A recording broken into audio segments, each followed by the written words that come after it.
So what I can also do is I can generate out SVG codes in Copilot.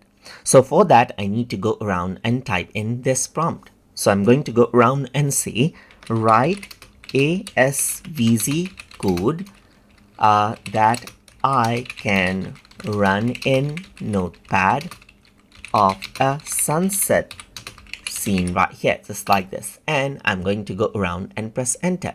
And then what happens is that instead of giving me graphics, you can see that it starts giving me the SVG code right here. So now I can go around and copy out this code right here. So let me copy out this code and bring an application, a text editing application like Notepad, and paste it out right here.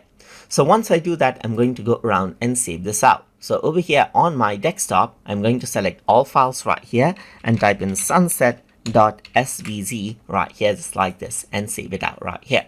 So once I go around on my desktop, you can see the SVG right here. So if I were to open this out, you can see that this is a simple graphics, a scalable vector graphics that is generated by the code right here.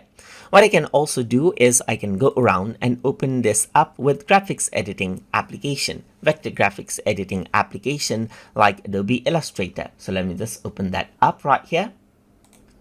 And once it's opened up, you see this right here. So you can see that these are individual graphics right here that you can go around and edit out. And you can see that these mountains are separate pieces right here because these are vector graphics right here. You can go around, place it wherever you want, and edit it out according to how you want. And that is how you can generate out SVG graphics by utilizing the SVG code prompt inside of Microsoft Copilot to actually generate out the graphics that you can go around and separate out and edit just like this. So I hope you guys learned something as always. And as always, please like, comment, share, and subscribe.